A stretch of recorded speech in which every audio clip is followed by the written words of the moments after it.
Hi friends, welcome back to my channel. ಇವತ್ತು ನಾವು MTR gulab jamun ಮಾಡೋಣ. ಇದು ಒಂದು ಸಲ ಮಾಡ್ಕೊತೀನಿ, ಮತ್ತೆ ಮತ್ತೆ ಮಾಡ್ಕೊಂಡು ತಿಂತೀರಾ. ಟೇಸ್ಟ್ ಅಂತೂ ಸೂಪರಾಗಿರ್ತದೆ. ಈ ಗುಲಾಬ್ ಜಾಮೂನು ಬಾಯಲ್ಲಿ ಇಕ್ಕಿದ್ರೆ ಹಾಗೆ ಕರಗೋಗುತ್ತೆ, ಅಷ್ಟೊಂದು ಸ್ಮೂತಾಗಿರ್ತದೆ. ಇದು ಮಕ್ಕಳಿಗೆ ದೊಡ್ಡವ್ರಿಗೆ ಎಲ್ಲ ತುಂಬ ಇಷ್ಟಪಟ್ಟು ತಿಂತಾರೆ. ಬನ್ನಿ, ರುಚಿಕರವಾದ MTR ಗುಲಾಬ್ ಜಾಮೂನ್ನ ಯಾವ ರೀತಿ ಮಾಡೋದಂತ ನೋಡ್ಕೊಂಬರೋಣ ಬನ್ನಿ. ಇದು ಸೂಪರ್ ಅಂದರೆ ಸೂಪರಾಗಿರ್ತದೆ. ಬಾಯಲ್ಲಿ ಇಕ್ಕಿದ್ರೆ ತಿಂದಂಗೆ ಫೀಲ್ ಆಗಲ್ಲ, ಅಷ್ಟೊಂದು ಮೃದುವಾಗಿ ಇರ್ತದೆ. ಒಂದು ಸಲ ಮಾಡ್ಕೊಂಡು ತಿನ್ನಿ, ಟೇಸ್ಟ್ ಅಂತೂ ಸಖತ್ತಾಗಿರ್ತದೆ. ಬನ್ನಿ, ಈ ರುಚಿಕರವಾದ MTR ಗುಲಾಬ್ ಜಾಮೂನು ಯಾವ ರೀತಿ ಮಾಡೋದಂತ ಒಂದೇ ಒಂದು ಸಲ ನೋಡ್ಕೊಂಬರೋಣ ಬನ್ನಿ. ಎಲ್ಲೂ ವಿಡಿಯೋನ ಸ್ಕಿಪ್ ಮಾಡಿದಿರ ನೋಡಿ. MTR ಗುಲಾಬ್ ಜಾಮೂನ್ ಮಾಡೋದಕ್ಕೆ ಈ ರೀತಿ MTR ಗುಲಾಬ್ ಜಾಮೂನ್ ಪಾಕೆಟ್ ಬರ್ತದೆ. ಅದನ್ನು ತಗೊಂಡು ಈ ರೀತಿಯಾಗಿ ಗುಲಾಬ್ ಜಾಮೂನ್ ಪಾಕೆಟ್ನ ತೊಗೊಂಡಿದ್ದೀವಿ. ಅದನ್ನು ಈ ರೀತಿಯಾಗಿ ಓಪನ್ ಮಾಡಿಕೊಂಡು ಒಂದು ಬೌಲಲ್ಲಿ ಹಾಕ್ಕೊಳ್ಳಿ. ಫುಲ್ ಪಾಕೆಟು ಬೌಲಲ್ಲಿ ಹಾಕ್ಕೊಂಡ್ಮೇಲೆ ಸ್ವಲ್ಪ ಎಣ್ಣೆ ಸೇರಿಸ್ಕೊಳ್ಳಿ. ಒಂದೇ ಒಂದು ಸ್ಪೂನಷ್ಟು ಎಣ್ಣೆ ಇದ್ದರೆ ಎಣ್ಣೆ ಸೇರಿಸ್ಕೊಳ್ಳಿ, ಇಲ್ಲ ತುಪ್ಪ ಇದ್ದರೆ ತುಪ್ಪ ಸೇರಿಸ್ಕೊಳ್ಳಿ ಕಲಿಸ್ಕೊಳಕ್ಕೆ. ನೋಡಿ, ಒಂದು ಸ್ವಲ್ಪ ಹಾಲನ್ನ ಸೇರಿಸ್ಕೊಳ್ಳಿ. ಒಂದು ಟೀ ಲೋಟದಷ್ಟು, ಅರ್ಧ ಲೋಟದಷ್ಟು ಇಲ್ಲ ಮುಕ್ಕಾಲು ಲೋಟದಷ್ಟು ನೀರನ್ನ ಸೇರಿಸ್ಕೊಂಡು ಈ ರೀತಿ ಮೃದುವಾಗಿ ಕಲಿಸ್ಕೊಬೇಕು. ಗಟ್ಟಿ ಕಲಿಸ್ಕೊಬಾರ್ದು, ಕೈ ಗಟ್ಟಿಯಾಗಿ ಬರಬಾರ್ದು, ತುಂಬ ಸ್ಮೂತಾಗಿ ಕಲಿಸ್ಕೊಬೇಕು. ನೋಡಿ, ಇನ್ನೂ ಸ್ವಲ್ಪ ಹಾಲನ್ನ ತಗೊಳ್ಳಿ. ನೋಡಿ, ಸ್ಮೂತಾಗಿ ಈ ರೀತಿ ಗಟ್ಟಿ ಕಲಿಸ್ಕೊಬಾರ್ದು. ಈ ರೀತಿ ಕಲಿಸಾದ್ಮೇಲೆ ನಾವಿಲ್ಲಿ ಒಂದು ಸ್ವಲ್ಪ ಎಣ್ಣೆನ ಅಥವಾ ತುಪ್ಪನ ಎರಡಲ್ಲಿ ಒಂದು ತುಪ್ಪನ ಕಾಯಿಸ್ಕೊಂಡು ಇಟ್ಕೊಂಡ್ಬಿಟ್ಟಿದ್ವಿ ನಾವಿಲ್ಲಿ. ಈ ರೀತಿ ಕಲಿಸ್ಬಿಟ್ಟು ಒಂದು 10 ನಿಮಿಷ ಪ್ಲೇಟ್ನ ಕ್ಲೋಸ್ ಮಾಡಿಬಿಟ್ಟು ಇಡೋಣ. ಈಗ ಸಕ್ಕರೆ ಪಾಕ ಮಾಡಿಸ್ಕೊಳೋಣ.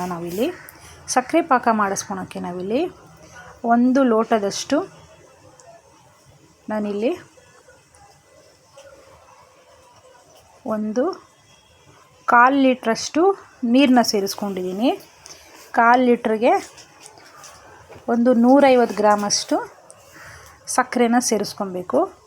ಈಗ ಒಂದು ಬೌಲಲ್ಲಿ ನೀರು ಹಾಕ್ಕೊಂಡು ಸ್ವಲ್ಪ ಗ್ಯಾಸ್ ಸ್ಟವ್ನ ಆನ್ ಮಾಡ್ಕೊಳ್ಳೋಣ. ನೀವಿಲ್ಲಿ ಈ ನೀರು ಸ್ವಲ್ಪ ಬಿಸಿ ಆಗ್ತಾಯಿದೆ. ಈ ನೀರು ಬಿಸಿ ಆಗ್ತಾ ಇದ್ದಾಗ ಒಂದು 4 ಏಲಕ್ಕಿ ಕಾಯಿನ ಸ್ವಲ್ಪ ಪೌಡ್ರು ಮಾಡ್ಕೊಳ್ಳೋಣ. ನಾವು ಕುಟ್ಬಿಟ್ಟು ಅದನ್ನು ಸ್ವಲ್ಪ ಕುಟ್ಕೊಳ್ಳೋಣ. ನಾವಿಲ್ಲಿ ಈ ಏಲಕ್ಕಿ ಕಾಯಿ ಕುಟ್ಕೊಂಡ್ರೆ ತುಂಬ ಫ್ಲೇವರಾಗಿ ತುಂಬ ಚೆನ್ನಾಗಿ ಬರ್ತದೆ ಜಾಮೂನು. ನಿಮಗೆ ಬೇಕಂದರೆ ಎಸೆನ್ಸ್ ಅಂತ ಸಿಗ್ತದೆ, ಗುಲಾಬ್ ಜಾಮೂನು ಎಸೆನ್ಸ್ ಅಂತ ಸಿಗ್ತದೆ. ಅದನ್ನು ಸಹ 2 ತೊಟ್ಟಷ್ಟು ಸೇರಿಸ್ಕೊಂಡ್ರೂ ಆಗುತ್ತೆ. ನಾನಿಲ್ಲಿ ಅದು ಸ್ವೀಟ್ಗೆಲ್ಲ ಹಾಕ್ಕೊತಾರೆ. ನಾನಿಲ್ಲಿ ಬರೀ ಏಲಕ್ಕಿ ಕಾಯಿನ ಕುಟ್ಬಿಟ್ಟು ಪೌಡ್ರು ಮಾಡಿಕೊಂಡು ಸೇರಿಸ್ಕೊತಾ ಇದ್ದೀನಿ ನಾನಿಲ್ಲಿ. ಈಗ ನೋಡಿ, ಸ್ವಲ್ಪ ನೀರು ಚೆನ್ನಾಗಿ ಬಿಸಿ ಆಗ್ತಾಯಿದೆ. ನೋಡಿ, ಈ ರೀತಿ ಬಿಸಿ ಆಗ್ತಾ ಇದ್ದಾಗ ನಾನಿಲ್ಲಿ ಸಕ್ಕರೆನ ಸೇರಿಸ್ಕೊಳ್ಳೋಣ. ನೋಡಿ, ಈ ರೀತಿ 1 ಕಪ್ಪಷ್ಟು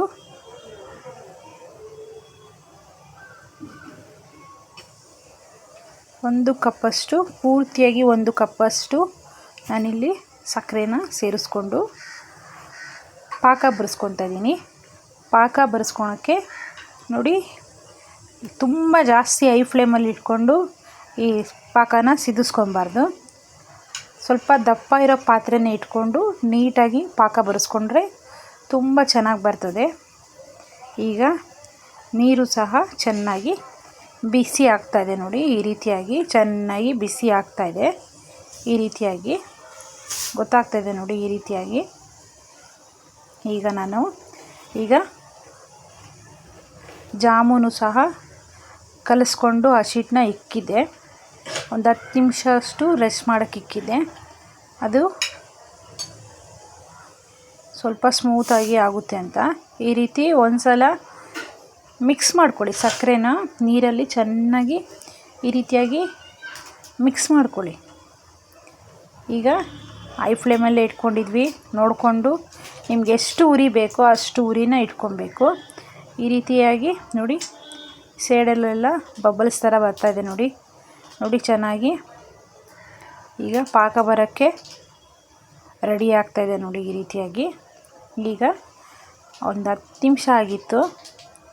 ಇದನ್ನು ನಾವು ಕಲಿಸ್ಕೊಂಡು ಈ ರೀತಿ ಇಟ್ಕೊಂಡಿದ್ವಿ. ಪ್ಲೇಟ್ನ ಕ್ಲೋಸ್ ಮಾಡಿಬಿಟ್ಟು ಈ 10 ನಿಮಿಷದೊಳಗಡೆ ಈ ಸಕ್ಕರೆ ಪಾಕನ ರೆಡಿ ಮಾಡ್ಕೊತಾ ಇದ್ದೀನಿ. ಇಲ್ಲಿ ನೋಡಿ, ಈ ರೀತಿಯಾಗಿ ಚೆನ್ನಾಗಿ ಬಾಯ್ಲ್ ಆಗ್ತಾಯಿದೆ ನೋಡಿ.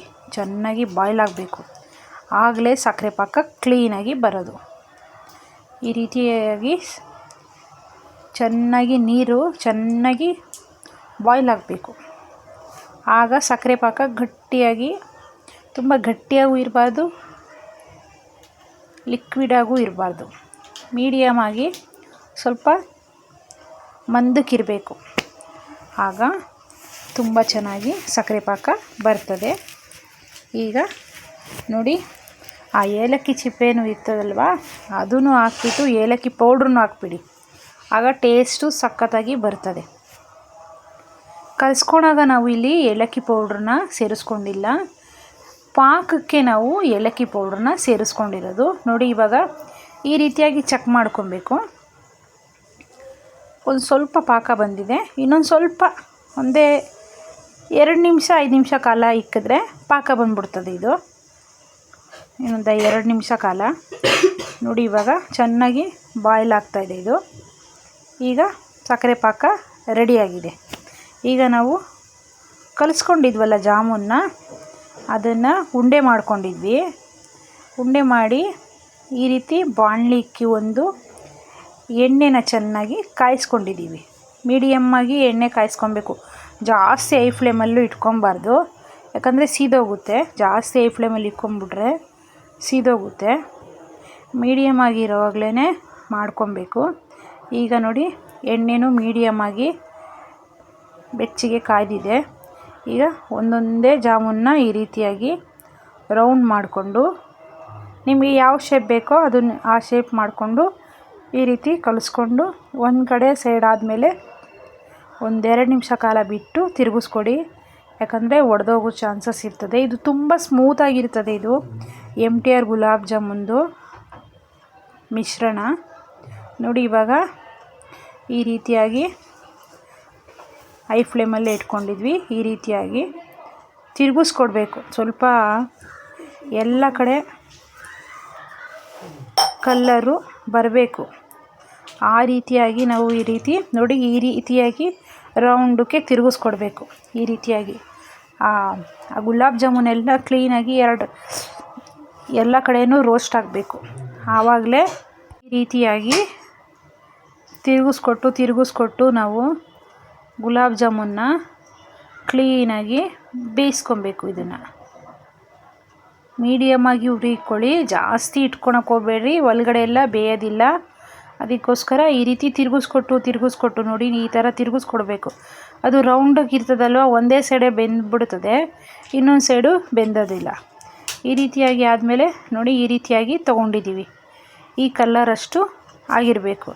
ಈಗ ಸಕ್ಕರೆ ಪಾಕ ಮಾಡಿದ್ವಲ್ಲ, ಅದರಲ್ಲಿ ಒಂದೊಂದೇ ಗುಲಾಬ್ ಜಾಮೂನ್ನ ಸೇರಿಸ್ಕೊಡೋಣ. ಇಲ್ಲಿ ಸಕ್ಕರೆ ಪಾಕನೂ ಸ್ವಲ್ಪ ಆರಿದೆ. ಜಾಮೂನೆಲ್ಲ ಎಲ್ಲನೂ ಸೇರಿಸಾದ್ಮೇಲೆ ಈ ರೀತಿಯಾಗಿ ಆಗಿದೆ ನೋಡಿ. ಈ ರೀತಿಯಾಗಿ ನೋಡಿ, ಈಗ ಇದು ರೆಡಿಯಾಗಿದೆ. ಇದು ನೋಡಿ, MTR ಗುಲಾಬ್ ಜಾಮೂನು ಸವಿಯಲು ಸಿದ್ಧವಾಗಿದೆ. ನೋಡಿ ನೆಂದಿದ್ದು ಆಗಿದೆ. ಇದು ಈ ರೀತಿಯಾಗಿ ಸವಿಯಲು ಸಿದ್ಧವಾಗಿದೆ. ನಮ್ಮ ಚಾನಲ್ನ ಸಬ್ಸ್ಕ್ರೈಬ್ ಮಾಡ್ಕೊಳ್ಳಿ. Thank you for watching this video.